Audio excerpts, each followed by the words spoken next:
If you've ever said, why do I keep picking the wrong partners? This episode is for you. Maybe you're successful in every other area of your life. Your career is going great. Your friends are wonderful. But in love, it feels like Groundhog Day. You are repeating the same patterns over and over again. Maybe it's a different haircut, different face, but it's the same relationship dynamic. If that is you, then you are going to love this clip today. I'm going to get into everything you need to do to stop your dating patterns so you can start attracting healthy, securely attached love. Welcome to the YouTube channel. This is my first YouTube mini series. I'm really excited about this. And of course, I want to introduce myself. You may not know who I am. I'm Dr. Morgan Anderson. I'm a clinical psychologist, attachment style expert, and the host of the Let's Get Vulnerable podcast with over 560 episodes on rewiring your brain for healthy love.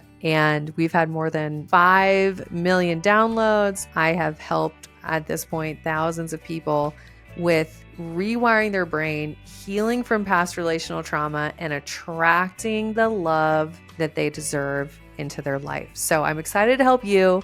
And this is going to be a really important clip today. Today's clip here, I'm calling this, why do you keep attracting emotionally unavailable men and how to stop it? All right. I don't know how much you know about my story. Like I said, you might be new to this channel, but here's the deal. I experienced a ton of childhood trauma. I lost my mom at a young age. I won't go into the details, but I was 6 years old. And as you can imagine, that kind of threw my family into chaos, right? And at that point, I started developing attachment wounds. I developed what is known as disorganized attachment, where I had both anxious and avoidant attachment strategies. And then from there on, I continued to have a lot of instability in my life in terms of, parenting, caregiving. There was also a lot of moving. There was all kinds of chaos in terms of my environment. So I had a ton of environmental instability, and my disorganized attachment style became really solidified. And that was how I was showing up in all of my relationships. So I used to think that love was chaos. My nervous system associated unpredictable, emotionally unavailable relationships as the norm for that's just what a relationship is. And I used to really, really fear being abandoned, while at the same time fearing being too close to people, which, relates back to disorganized attachment, both anxious and avoidant attachment strategies. And when I began dating, I was unconsciously attracting partners who mirrored my emotional home. I was always attracting people who were emotionally unavailable, whether it was based on their own trauma that they hadn't healed from, even circumstances. I was queen of the long distance relationship, sometimes even dating people from a different country. I'd meet somebody traveling or in a different state and then start a relationship. And I was really drawn to long distance relationships for that reason. There was this pattern, once again, of attracting unavailable people. And for the longest time, I was so confused because I really wanted a relationship. I had this desire of, I just want to be in a relationship. I just want to find my person. I want to create a healthy family. I want to have the family that I never had, right? And here I was getting heartbroken,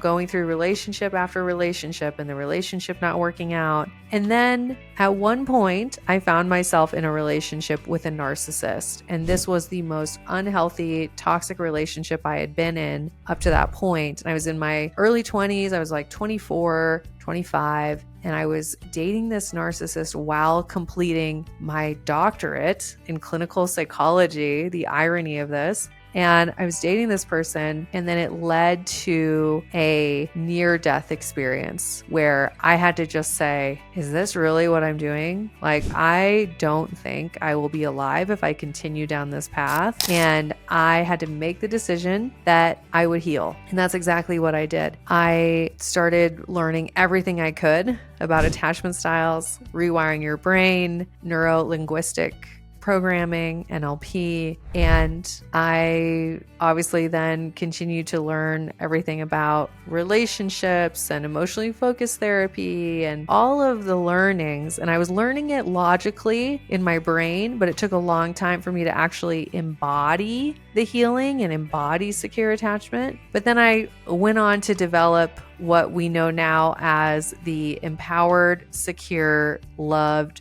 method, where I help people rewire their brains for healthy love. So getting into this a little bit more, now that you know a little bit about my story, the thing I want you to realize is that you unconsciously seek out partners who match your early emotional environment. Now, this is sometimes confusing for people because they go, well, I had amazing parents. There's a couple possibilities. Either there's things that your brain never let you see because your brain doesn't actually want you to think that your parents were unhealthy in any way, right? It's survival. Your brain has to say, oh yeah, my parents are great and they're always there for me. Like, your brain doesn't want you to see it. So that's a possibility. And then another possibility could be this. Sometimes our caregivers, our parental environments are secure. We have a very healthy, secure upbringing. However, your relationship with a sibling, your relationship with a friend, or a relationship with an early romantic partner, particularly first romantic relationships or second or third, those early romantic relationships, somewhere in there was an unhealthy experience and there was attachment wounding that took place. So those of you that are like, well, it wasn't my parents, it could have been a different relationship. Okay. And you are seeking out people who match your emotional home, who match your beliefs about relationships. And there is this concept I want you to take away from this video, because this is going to explain, why are you doing this? Why are you dating the same type of person over and over again, just with a different haircut? Why is it happening? It's called repetition compulsion. So you are repeating patterns because they once again mirror your emotional home, and the brain has an unconscious wish that this time you would get a different outcome. So the brain goes, oh, if I can date this emotionally unavailable person, but this time I can get them to love me, I can get them to choose me, I can be fully seen and emotionally validated, I can get a different outcome. The brain believes that that will make up for what you experienced in the past. So this is an unconscious pull towards recreating childhood unfinished business, because the brain believes if you can get a different outcome, that it'll make up for your past trauma. Okay. And I know a lot of you are like, whoa, oh my gosh. This is definitely one of those things that when you hear it, and if you really feel it and really take it in, it can bring up a lot. So I'm sending you love if you're like, oh my gosh, that's why I've been doing this over and over again. You know, healing starts with awareness, right? We have to start becoming aware of our patterns. And what I want you to realize is this: it's never too late to rewire your brain for secure attachment. We have something called neuroplasticity. There's more and more research on this all the time. And in the early attachment style research, there was actually a lot of people and researchers who said that you couldn't change your attachment style, that once it's formed, that's what it is. If you're anxious, you'll always be anxious. If you're disorganized, you'll always be disorganized.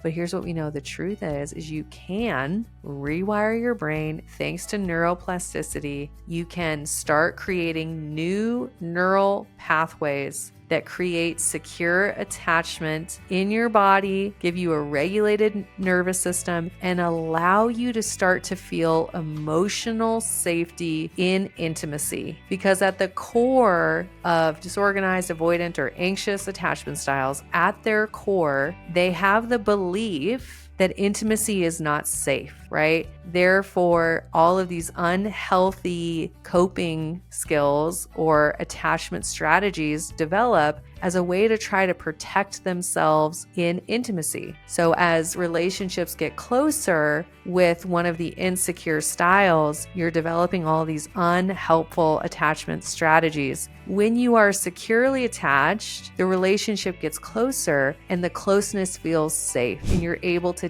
deepen the closeness, right? Ever wonder why a lot of relationships are ending at the 3-month mark or the 6-month mark? It's because, oh boy, the relationship got closer, the intimacy deepened, and then those unhealthy attachment strategies came out, right? So I think it's just really important to realize, though, that in the same way that you developed an insecure attachment style, you can also develop a secure attachment style. We can create new neural pathways and then strengthen those pathways to rewire your brain for secure attachment. All right. So you are not broken. It's not too late. There's nothing wrong with you. You just might need to rewire your brain to become securely attached, right? Your programming can be changed. And obviously, if you are feeling called by this video, if you know you saw this today for a reason and you're so ready to do the work, I want to encourage you that I have just reopened the Empowered.Secure.Loved group coaching program, and it is everything you need step by step to help you rewire your brain for secure attachment. So this is only for you if you're really ready to stop the cycle and finally attract your emotionally available dream partner. You're ready to get on with your life. You want to get to that stage where you're building the life that you want with your person, right? If that's you, then the Empowered.Secure.Loved program is a great next step. Go apply to the program using the link in the description. I'm excited about the next episode because I am going to be breaking down why especially high achieving women often attract emotionally unavailable partners. And then we'll be talking about how to stop that pattern. So the next episode will be talking all about embodying secure attachment. What does it actually look like? And why high achieving women are more susceptible to attracting unavailable partners. So stay tuned. It's going to be a good one. I'm so excited that you're here on the YouTube channel. Make sure you subscribe because this is a 3-part mini-series, so I don't want you to miss any of the episodes that are coming out. And of course, if this helped you, please share it with someone you know that is maybe also dating or needs support in their love life. My goal is to help as many people as possible become securely attached. All right. I'm sending you so much love. I love having you here on this channel. And of course, as always, I am wishing you high self-worth and great relationships. I'll talk to you soon.